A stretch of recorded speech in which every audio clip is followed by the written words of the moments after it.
அகிலத்தின் அன்பான சொந்தங்களுக்கு இனிய வணக்கம்.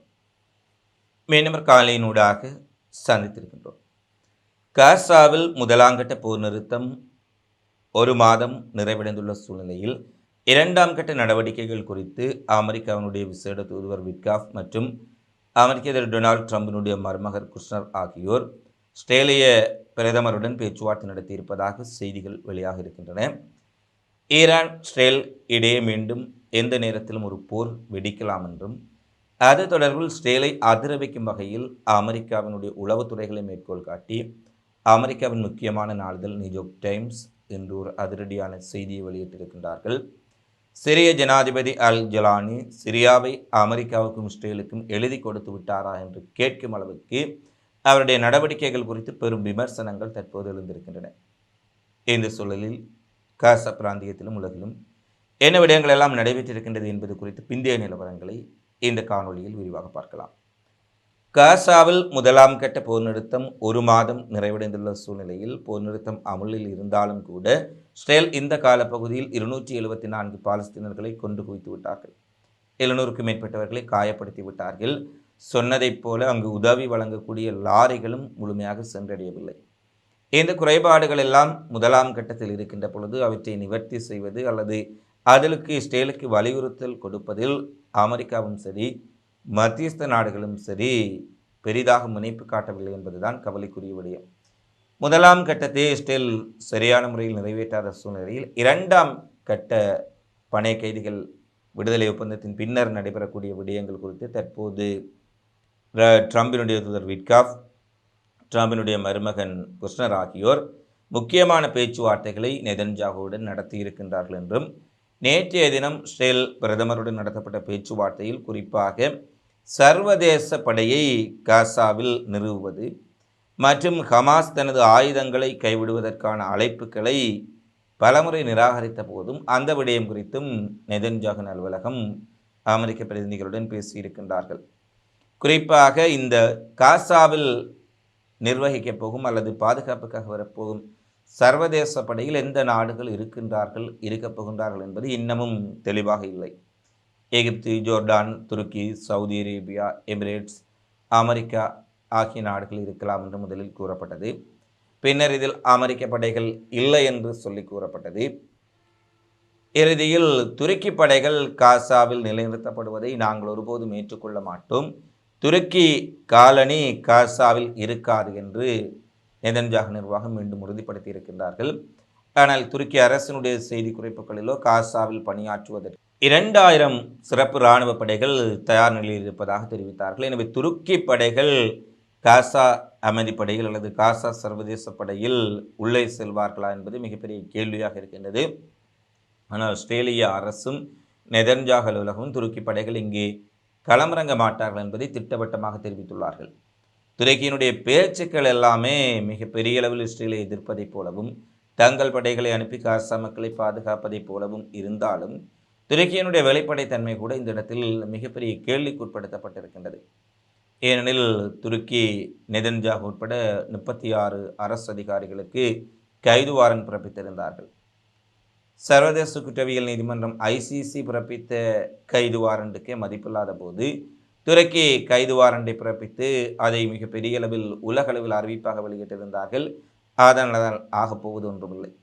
அதை போல துருக்கி மிகப்பெரிய அளவில் காசாவில் தாங்கள் நிலைநிறுத்தப் போகின்றோம், காசா படையில் துருக்கி உள்ளே செல்லப் போகின்றதெல்லாம் மிகப்பெரிய அறிவிப்புகளை விடுத்து கொண்டிருக்கின்றார்கள். ஆனால் காசா படையில் துருக்கி இருக்காது என்பதை இஸ்ரேல் உறுதிப்படுத்தி இருக்கின்றார்கள். இஸ்ரேல் அறிவிப்பை உறுதிப்படுத்துவதைப் போல அமெரிக்காவின் உடைய அறிவிப்புகளையும் பார்க்கக்கூடியதாக இருக்கின்றது. எனவே துருக்கியினுடைய அறிவிப்புகளும் சரி பேச்சுக்களும் சரி பலமாக இருக்கின்றதே தவிர களத்தில் செயற்படக்கூடிய நடவடிக்கைகள் என்று பார்த்தால் துருக்கியினுடைய நடவடிக்கைகள் மிகப்பெரிய சந்தேகத்தை தான் தற்போது வரை கிளப்பி வருகின்றன. அதில் பல விடயங்களை நாங்கள் கூறக்கூடியதாக இருக்கும். அடுத்து ராஃபா சுரங்கங்களில் சிக்கியுள்ள பாலஸ்தீன போராளிகள் குறித்து நேற்று பேசியிருந்தோம். ஏறக்குறைய 200 போராளிகள் ராஃபா சுரங்கத்துக்குள் சிக்கியிருக்கும் சூழ்நிலையில் அவர்கள் முறையான விதத்தில் காசாவுக்குள் பாலஸ்தீன மக்களுடன் வந்து சேர்வதற்கு வழிவிட வேண்டும் என்று ஹமாஸ் இஸ்ரேலிடம் கோரிக்கை விடுத்திருந்தார்கள். ஆனால் இஸ்ரேல் அதை மறுதளித்து அவர்கள் சரணடைய வேண்டும் என்று கூறியிருந்தார்கள். இதை ஹமாஸ் நேற்று மறுத்திருந்தார்கள். ஒருவேளை சுரங்கத்தில் இருந்து வரும் போராளிகள் இஸ்ரேலிய இராணுவத்தினர் மீது தாக்குதலை மேற்கொண்டால் அல்லது அங்கு ஒரு மோதல் ஏற்பட்டால் இதற்கு இஸ்ரேல் தான் முழுக்க முழுக்க காரணமாக அமையும் என்பதையும் ஹமாஸ் தெளிவுபடுத்தி இருக்கின்றார்கள். இந்த சூழ்நிலையில்தான் தற்போது ராஃபா சுரங்கப்பாதையில் சிக்கியுள்ள போராளிகளை வெளியே கொண்டு வருவது குறித்து மத்தியஸ்தம் வகிக்கக்கூடிய கத்தார், எகிப்து பிரதிநிதிகளுக்கும் ஹமாஸினுடைய உயர்மட்ட தலைவர்களுக்கும் இடையில் முக்கியமான பேச்சுவார்த்தை நடைபெற்றிருப்பதை தற்போது கத்தார் ஊடகங்கள் உறுதிப்படுத்தி இருக்கின்றார்கள். சுரங்கத்திலிருந்து வெளியே வரும் போராளிகள் காசாவில் தங்க அனுமதிக்கப்படுவதை உறுதி செய்யும் தீர்வை கண்டுபிடித்துவதில் பேச்சுவார்த்தை கவனம் செலுத்தி இருப்பதாக ஹமாஸ் தலைமை கூறியிருக்கின்றது. அதேபோல அந்த போராளிகளை வெளிநாடுகளுக்கு நாடு கடத்தும் திட்டம் மேசையில் இல்லை என்றும் அவர்கள் பலஸ்தீனத்திற்குள் காசாவில் ஹமாஸினுடைய கட்டுப்பாட்டு பகுதிகளுக்குள் கொண்டு வரப்பட வேண்டும் என்பதுதான் எங்களுடைய விருப்பமாக இருக்கின்றது என்பதை அவர்கள் மீண்டும் தெளிவுபடுத்தி இருக்கின்றார்கள். எனவே இந்த ராஃபா சுரங்கங்களுக்குள் சிக்கியுள்ள ஹமாஸ் மற்றும் ஏனைய பலஸ்தீன் போராளிகளின் நிலை என்னவாக போகின்றது, அது ஒரு பதற்றமான ஒரு விடயமாக மீண்டும் மாறியிருக்கும் சூழ்நிலையில் கத்தார், எகிப்து பேச்சுவார்த்தையை முடுக்கிவிட்டிருக்கின்றார்கள். ஸ்டேலின் அடுத்து ஒரு முக்கியமாக பார்க்கின்ற பொழுது ஸ்டேலினுடைய நெசட் பாராளுமன்றம் ஒரு மிக மோசமான ஒரு சட்ட திருத்தத்தை பரிசீலிப்பது குறித்து முதல் கட்ட அமர்வில் அங்கீகரித்திருக்கின்றார்கள். அதாவது பாலஸ்தீன கைதிகளுக்கு மரண தண்டனை வழங்குவது குறித்த மசோதாவை முதல் கட்டமாக நெசட் அங்கீகரித்திருக்கின்றது. சட்டமாக மாற இன்னும் 2 வாக்கெடுப்பு தேவையாக இருப்பதாக கூறப்படுகின்றது. பாலஸ்தீன கைதிகளை தூக்கில் இடுவதற்கு வழிவகுக்கக்கூடிய நடவடிக்கை தான் இந்த சட்டமூலத்தினுடைய முக்கிய கருவாக இருக்கின்றது. இதில் பாலஸ்தீன கைதிகளை தூக்கிலிடுவது தொடர்பான சட்டம் முதல் கட்டம் நிறைவேற்றப்பட்டிருக்கின்ற சூழ்நிலையில் பலஸ்தீன் கைதிகளில் பெருமளவானவர்கள், ஆயிரக்கணக்கானவர்கள் எந்தவிதமான ஒரு குற்றச்சாட்டுமின்றி, எந்தவிதமான விசாரணைகளுமின்றி நீதிமன்றத்தில் ஆஜர்படுத்தப்படாமல் இஸ்ரேலிய இராணுவத்தினராலும் போலீசாராலும் சந்தேகத்தின் அடிப்படையில் பிடித்து செல்லப்பட்டு இஸ்ரேலிய சிறைகளில் அடைக்கப்பட்டவர்கள், அதாவது ஆயிரக்கணக்கானவர்கள் அவர்கள் போராளி குழுக்களுடன் தொடர்பட்டவர்களாக உறுதிப்படுத்தப்படவில்லை, வன்முறை செயல்களில் ஈடுபட்டவர்களாக உறுதிப்படுத்தவில்லை, ஆயுதங்களை பயன்படுத்தியவர்களாக உறுதிப்படுத்தவில்லை. ஆனால் இஸ்ரேல் சந்தேகம் என்ற போர்வையில் மேற்கு கரையிலும் காசாவிலும் ஆயிரக்கணக்கான பலஸ்தீன் மக்களை பிடித்து சென்றுள்ளார்கள். அதில் 12 வயது சிறுவன் முதல் 75 வயது முதியவர்கள் வரை அடங்குகின்றார்கள் என்பது வேறு கதை. அப்படியான ஆயிரக்கணக்கான பாலஸ்தீன கைதிகளுக்கு மரண தண்டனை விதிப்பது குறித்து தான் இஸ்ரேலிய நெசட்டில் தற்போது ஒரு மசோதா அறிமுகப்படுத்தப்பட்டு அங்கு வாக்கெடுப்பில் முதல் கட்டத்தில் நிறைவேற்றப்பட்டிருக்கின்றது. இஸ்ரேலினுடைய இனவரை பிடிச்ச தேசிய பாதுகாப்பு அமைச்சர் டாமர் பென்கவிர் இந்த அடுத்த கட்ட நகர்வுகளும் விரைவாக முன்னெடுக்கப்பட்டு பாலஸ்தீனர்கள் பெருமளவில் தூக்கிலிடப்படுவார்கள் என்பதை தன்னுடைய ட்விட்டர் பதிவில் வெளியிட்டிருக்கின்றார்.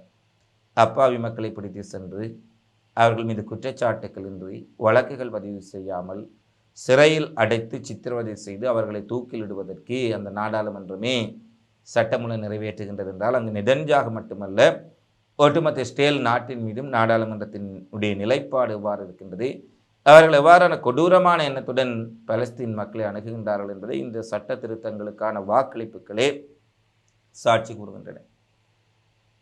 அடுத்து சிரியாவினுடைய அல் ஜலானியினுடைய விடயம்தான் இந்த மிகப்பெரிய அளவில் பேசப்படுகின்றது. சிரிய ஜனாதிபதியாக அல் ஷாரா பொறுப்பேற்ற பின்னர் இது தொடர்பில் பல விடயங்கள் சிரியாவில் மாற்றம் பெற்றன. குறிப்பாக இஸ்ரேல் எவ்வளவு தாக்கினாலும் இவர்கள் பதில் தாக்குதல் மேற்கொள்ளாமல் தவிர்த்து வந்தார்கள்.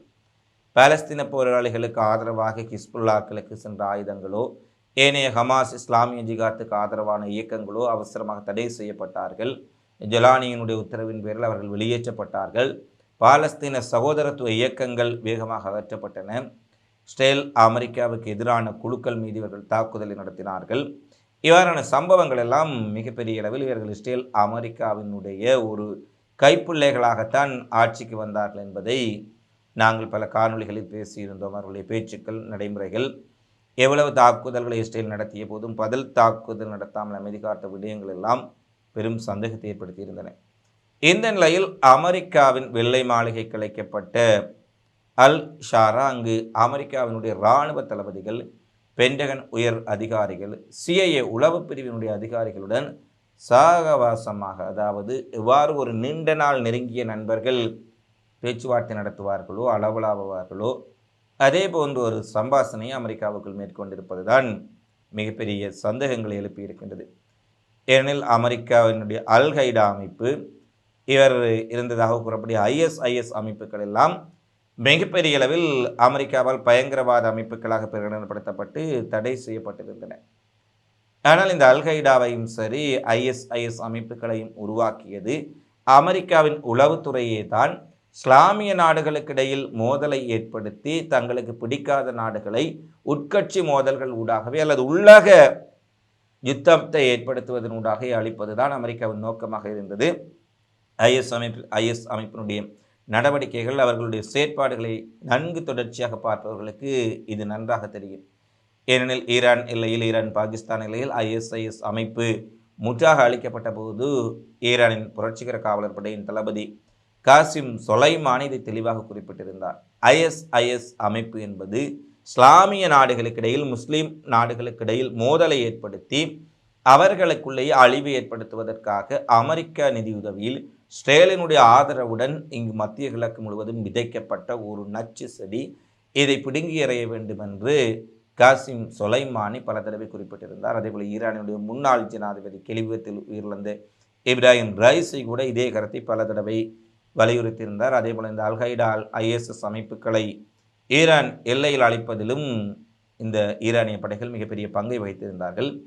இந்த நிலையில்தான் மிகப்பெரிய தீவிரவாதி, தேடப்படும் குற்றவாளி என அல்-கைடா அமைப்பையும் அல்-ஜுலானியையும் தடை செய்திருந்த அமெரிக்கா இன்று அவரை தன்னுடைய நாட்டுக்கே வரவழைத்து கௌரவப்படுத்தி வெள்ளை மாளிகையில் விருந்து வைத்து சிவப்பு கம்பள வரவேற்பு அளித்துள்ளது. எனவே அமெரிக்காவை யாரை தீவிரவாதி என்று அழைக்கின்றார்கள்? அவர்களுக்கு நண்பராக இருந்தால் அவர் மிகப்பெரிய தலைவர். அவர்களுடைய அட்டூழியங்களை எதிர்த்து கேட்டால் அவர் தீவிரவாதி, பயங்கரவாதி. இதுதான் அமெரிக்காவின் வரையறையா என்று ஒரு மிகப்பெரிய கேள்வி எழுப்பப்பட்டிருக்கின்றது. தற்போது அல்-ஜுலானிக்கு மிகப்பெரிய மிதவாதி என்ற சாயம் பூசப்பட்டிருக்கின்றது. எந்த அமைப்பை அவர்கள் தீவிரவாதி என்று சொல்கின்றாரோ இந்த உலகம் நம்ப வேண்டும். அல்-கைடாவை தீவிரவாத இயக்கம் என்று சொன்னார்கள், ISISஐ தீவிரவாத இயக்கம் என்று சொன்னார்கள். அவரையே இன்று கையிலாக கொடுத்து வெள்ளை மாளிகையில் விருந்தளித்துக் கொண்டிருக்கின்றார்கள். இதுதான் அமெரிக்காவின் நிலைப்பாடு. இந்த நிலைப்பாடுகள் ஒருபுறம் இருக்க, ISIS அல்-கைடா உருவாக்கத்தின் பின்னணியில் அமெரிக்கா தான் இருந்தது என்ற விடயங்களை பலர் முன்பு பேசியிருந்த போது அவற்றை எல்லாம் கோர்த்து பார்த்தால் தற்போது சிரியாவில் என்ன நடக்கின்றது, நடக்கப் போகின்றது, யார் அல்-ஜுலானியை இங்கு கொண்டு வந்தார்கள் என்பதெல்லாம் வெட்ட வெளிச்சமாக இருக்கின்றது. அதைவிட டமாஸ்கஸில் அமெரிக்க இராணுவத்திற்கு மிகப்பெரிய ஒரு இராணுவ தளத்தையும் விமானப்படை தளத்தையும் அமைப்பதற்கு சம்மதம் தெரிவித்திருக்கின்றார் அல்-ஜுலானி. அதாவது டமாஸ்கஸில் இருந்து 21 கிலோமீட்டர் தொலைவில் இஸ்ரேலிய இராணுவம் நிலைநிறுத்தப்பட்டிருக்கின்றார்கள். சிரியாவின் எல்லை பகுதிகளை எல்லாம் இஸ்ரேல் ஆக்கிரமித்துக் கொண்டிருக்கின்றது. கோலான் குன்றுகளுக்கு அப்பால் பல பகுதிகளை ஆக்கிரமித்து விட்டார்கள். எனவே சிரியாவில் பல பகுதிகளை ஆக்கிரமிக்க துடிக்கும் இஸ்ரேலிய இராணுவத்திற்கு ஆதரவு அளிப்பதற்கு அல்லது பெரும் பலமாக அமைவதைப் போல அமெரிக்க இராணுவத்திற்கு டமாஸ்கஸின் மையப்பகுதியிலேயே இராணுவ தளம் அமைப்பதற்கும் விமானப்படை தளம் அமைப்பதற்கும் அல்-ஜுலானி சம்மதம் தெரிவித்திருக்கின்றார் என்ற கருத்துக்கள் எல்லா விடயங்களையும் தெளிவுபடுத்தி இருக்கின்றது. இவர்கள் என்ன நோக்கத்தில் அல்-ஜுலானியை கொண்டு வந்தார்களோ அதை சரியாக தற்போது நிறைவேற்ற தொடங்கி இருக்கின்றார்கள். அல்-ஜுலானி அமெரிக்காவில் இருக்கின்றார், வெள்ளை மாளிகையில் விருந்தளிக்கப்படுகின்றது. ஐக்கிய அரபு எமிரேட்ஸில் எதிர்க்கட்சி வரிசையில் செயற்படக்கூடிய ஒரு முக்கிய நபர். ஐக்கிய அரபு எமிரேட்ஸ் இந்த சியோனிச ஆட்சியுடன் இணைந்து இஸ்ரேலுக்கு ஆதரவாக இந்த பிராந்தியத்தில் என்ன சதி வேலைகளை எல்லாம் பின்னிக் கொண்டிருக்கின்றார்கள், இஸ்ரேலை எதிர்க்கக்கூடிய இஸ்லாமிய இயக்கங்களை எல்லாம் ஒடுக்குவதற்கு எவ்வாறு இந்த சியோனிச கும்பலுடனும் அமெரிக்காவுடனும் இஸ்ரேலிய உளவு பிரிவுடனும் இவர்கள் செயற்படுகின்றார்கள் என்பதை புட்டு புட்டு கூறிய ஒரு மிக முக்கியமான ஒரு அரசியல்வாதி. அவர் ஐக்கிய அரபு எமிரேட்ஸில் எதிர்க்கட்சி வரிசையில் இருந்த ஒருவர். அவர் மிகப்பெரிய அளவில் செயற்பட்டு வந்தபோது அவர் உயிருக்கு அச்சுறுத்தல் ஏற்பட்டு துருக்கி நோக்கி செல்கின்றார். பின்னர் துருக்கியிலிருந்து தன்னுடைய குடும்பத்தினுடன் சிரியாவில் வந்து டமாஸ்கஸில் வசித்து வந்தார். சியோனிசம், ஐக்கிய அரபு எமிரேட்ஸ் கூட்டு குறித்தும் மத்திய கிழக்கில் அவருடைய திட்டங்கள் குறித்தும் வெளிப்படுத்தி வந்த அவர் சிரியாவில் தனக்கு பாதுகாப்பு இருக்கும் என்று இருந்தபோது அவரை நேற்றைய தினம் கைது செய்து சிறையில் அடைத்திருக்கின்றார்கள்.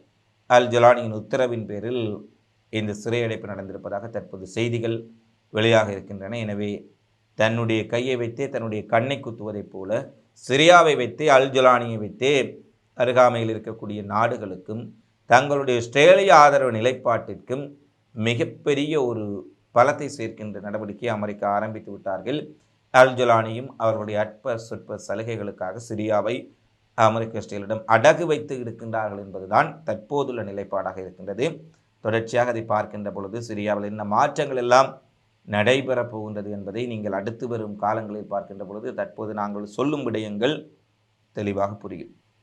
அடுத்து அமெரிக்காவுடைய நியூயார்க் டைம்ஸ் இன்று ஒரு மிக முக்கியமான ஒரு செய்தி குறிப்பை வெளியிடுகின்றார்கள். ஈரான் இஸ்ரேல் இடையிலான போர் 2.0 எந்த நேரத்திலும் வெடிப்பதற்குரிய வாய்ப்புகள் மிக மிக அதிகமாக இருக்கின்றன. புதிய மொசாட் சிஐஏனுடைய உளவு தகவல்களின்படி டெஹ்ரான் யுரேனியம் செறிவூட்டலை மீண்டும் 60% மேலாக மேம்படுத்தியுள்ளது. இது குண்டுத்தர எரிபொருளிலிருந்து ஒருபடி மட்டுமே இஸ்ரேலிய பாதுகாப்பு தலைவர்கள் கூறுகின்றார்கள். செயற்கைக்கோள் படங்கள் ஈரான் அணுசக்தி தளங்களை வேகமாகவும் ஆழமாகவும் புத்திசாலித்தனமாகவும் மீண்டும் கட்டியெழுப்பி வருவதை தெளிவாக காட்டுகின்றன. அவற்றை மலைகள், இராணுவ தளங்கள், பொதுமக்கள் பகுதிகளில் கூட மறைத்து வைக்கின்றார்கள். இஸ்ரேலின் எதிர்கால தாக்குதலுக்கு ஈரான் மிகப்பெரிய பதிலடியை கொடுப்பதற்கு முழுவீச்சில் தயாராகி கொண்டிருக்கின்றார்கள் என்பதை அமெரிக்க உளவுத்துறை கூறுகின்றார்கள். ஈரானிலிருந்து வரக்கூடிய தகவல்களை எல்லாம் பார்க்கின்ற பொழுது ஈரானின் ஏவுகணை உற்பத்தி தொழிற்சாலைகள் 24 மணி நேரமும் வேலை செய்து கொண்டிருப்பதாக அமெரிக்க உளவுத்துறை கூறுகின்றது. அது ஸ்பகான் நகராக இருக்கலாம், ஈரானின் புறநகரங்களாக இருக்கலாம். ஏவுகணைகள் மிகப்பெரிய அளவில் உற்பத்தி செய்யப்பட்டு வருகின்றன. அதிலும் இஸ்ரேலினுடைய தடுப்பு சுவர்களை உடைத்து கொண்டு பங்கர்களை உடைத்து கொண்டு செல்லக்கூடிய பங்கர் பஸ்டர் ஏவுகணைகளும் இம்முறை கலந்து சம்பவம் செய்யப்போகின்றன என்பதுதான் மிக முக்கியமான விடயம். ஏனெனில் 12 நாள் யுத்தத்தில் ஈரான் அடித்த அடியே இஸ்ரேலை நொறுங்க செய்திருந்தது. இஸ்ரேல் 12 நாட்களில் நிபந்தனையின்றி போர் நிறுத்தத்திற்கு சென்று ஈரானிடம் சரணடைந்திருந்தார்கள் அமெரிக்க உதவியுடன். ஆனால் இம்முறை அமெரிக்காவை குறிப்பிடுகின்றார்கள். அமெரிக்காவின் சிஐஏ குறிப்பிடுகின்றது, ஈரான் கடந்த முறை 12 நாட்களில் 500 முதல் 600 ஏவுகணைகளை சிறிது சிறிதாக 50, 60, 70 என்று வீசியதைப் போல வீசாமல் ஒரே நாளில் 2000 ஏவுகணைகளை இஸ்ரேல் மீது செலுத்தி இஸ்ரேலை நிலைகுலைய செய்ய போகின்றார்கள். சென்ற முறையை போல டெல் அவிவ், கைஃபா போன்ற 1-2 நகரங்களை குறிவைக்காமல் இஸ்ரேலின் அனைத்து நகரங்களையும் ஒரே நேரத்தில் தாக்குவதற்கு இஸ்ரேல் ஒரு ஈரான் ஒரு மாஸ்டர் பிளானை உருவாக்கி இருக்கின்றார்கள். ஒரே நேரத்தில் ஆயிரக்கணக்கான ஏவுகணைகள் இஸ்ரேலிய நகரங்களை தாக்கும் பொழுது இஸ்ரேலிய ஏர் டிஃபென்ஸாலோ அமெரிக்க ஏர் டிஃபென்ஸாலோ எந்த ஒரு தடுப்புகளையும் மேற்கொள்ள முடியாத சூழலில் அவர்கள் மிகப்பெரிய அளவில் அங்கு இழப்பை சந்திக்கப் போகின்றார்கள். இஸ்ரேலிய நகரங்கள் மிகப்பெரிய அளவில் அழிவை சந்திக்கப் போகின்றது. ஒருவேளை ஈரான் மீது இஸ்ரேல் இந்த அணு ஆயுத தளங்களை தாக்குவதாக மீண்டும் தாக்கினால் மிகப்பெரிய அளவிலான பதிலடியை இம்முறை ஈரான் கொடுக்கும் என்பதை அமெரிக்கா தெளிவாக கூறியிருக்கின்றார்கள். எனவே ஈரான் இஸ்ரேல் போர் வெடித்தால் நிச்சயமாக இஸ்ரேலிய நகரங்கள் பற்றி எறிய போகின்றது என்பது அமெரிக்காவுக்கு நன்கு தெரிந்திருக்கின்றது. அமெரிக்காவின் சிஐஏக்கு நன்கு தெரிந்திருக்கின்றது. ஈரானின் ஏவுகணை உற்பத்தி 24 மணி நேரமும் அங்கே நடைபெற்று கொண்டிருப்பதான செய்திகள் வெளியாக இருக்கின்றன. அடுத்த இறுதியாக இந்தியாவில் இடம்பெற்ற நேற்றைய குண்டுவெடிப்பு சம்பவம் தொடர்பான செய்திகள் தற்போது வெளியாக இருக்கும் சூழ்நிலையில் 12 பேர் உயிரிழந்திருப்பதுடன் 28 பேர் காயமடைந்திருந்தார்கள். இது ஒரு பயங்கரவாத தாக்குதல் என்பதை இந்திய இராணுவம் தற்போது இந்திய போலீஸ் திணைக்களம் உறுதிப்படுத்தி இருக்கின்றார்கள். சந்தேக நபரான தற்கொலை குண்டுதாரி வைத்தியர் உமர் முகமது என இந்திய ஊடகங்கள் செய்தி வெளியிட்டிருப்பதுடன் அவருடைய புகைப்படத்தையும் வெளியிட்டிருக்கின்றார்கள். இந்த தாக்குதலை நடத்திய வைத்தியர் உமர் முகமது தாக்குதலின் பின்னர் தப்பிச் சென்றாரா அல்லது அவர் தற்கொலை தாக்குதலாக இதை நடத்தி உயிரிழந்து விட்டாரா என்பது குறித்து இன்னமும் உறுதிப்படுத்த முடியவில்லை என்றும், தற்கொலை தாக்குதலின் சந்தேக நபரான ஓட்டுநர் செங்கோட்டை கருவில் ஒரு வாகன நிறுத்தும் இடத்தில் 3 மணி நேரமாக காருக்குள் காத்திருந்தார். அந்த காருக்குள் அவர் காத்திருக்கக்கூடிய காட்சிகள் சிசிடிவி காட்சிகளோடாக வெளியாக இருக்கின்றன. இவர் தாக்குதல் நடத்திய பின்னர் இவரினுடைய நிலை குறித்து இன்னமும் அறிவிக்கப்படவில்லை. செங்கோட்டையில் நடத்தப்பட்ட தாக்குதலை தொடர்ந்து டெல்லி, மும்பை, கொல்கத்தா, பெங்களூர், ஜெய்ப்பூர், ஹரியானா, பஞ்சாப், ஹைதராபாத், உத்தரப்பிரதேசம், உத்தராகண்ட், தமிழ்நாடு வரை மிகப்பெரிய அளவில் பாதுகாப்பு பலப்படுத்தப்பட்டிருக்கின்றது. இந்தியா முழுவதும் உச்சக்கட்ட விசாரணை நிலைக்கு கொண்டு வரப்பட்டிருக்கின்றது. இந்த தாக்குதல் குறித்து விரிவான விசாரணைகளை ஆரம்பித்திருப்பதாக இந்திய பாதுகாப்பு அமைச்சகம் தெரிவித்திருக்கின்றது. முகமது உமரின் தாய் சகோதரி காஷ்மீரில் வைத்து கைது செய்யப்பட்டிருப்பதாக தற்போது செய்தி வெளியான சூழ்நிலையில் இந்த தாக்குதல் ஒரு தற்கொலைப்படை தாக்குதலாக இருக்கலாம் என்றும் இந்தியாவின் பல்வேறுபட்ட இடங்களிலும் இதுபோன்ற தாக்குதல் நடத்தலாம் என்று உளவுத்துறை எச்சரிக்கை விடுத்திருப்பதால் இந்தியா முழுவதும் மிகப்பெரிய அளவிலான ஒரு பதற்றமான சூழல் தற்போது ஏற்பட்டுள்ளது. மிகப்பெரிய அளவில் பாதுகாப்பு நடவடிக்கைகள் சோதனைகள் முடுக்கிவிடப்பட்டிருக்கின்றன. மிகப்பெரிய அளவிலான எச்சரிக்கை அங்கு மக்களுக்கு விடுக்கப்பட்டுள்ளது.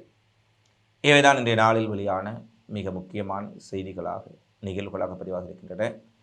தினந்தோறும் உலகெங்கும் நடைபெறும் செய்திகளை உடனுக்குடன் தெரிந்து கொள்ள அகலத்தோடு இணைந்திருங்கள். இந்த காணொளி பற்றி தொடர்பான உங்களது மதிப்பான கருத்துக்களை தவறாமல் கமெண்ட்ஸில் பதிவிடுங்கள் என கேட்டுக்கொண்டு மீண்டும் அடுத்த காணொளியில் உங்களை சந்திக்கும் வரை உங்களிடமிருந்து விடைபெறும் நான் உங்கள் அன்பின் சந்துரு. வணக்கம்.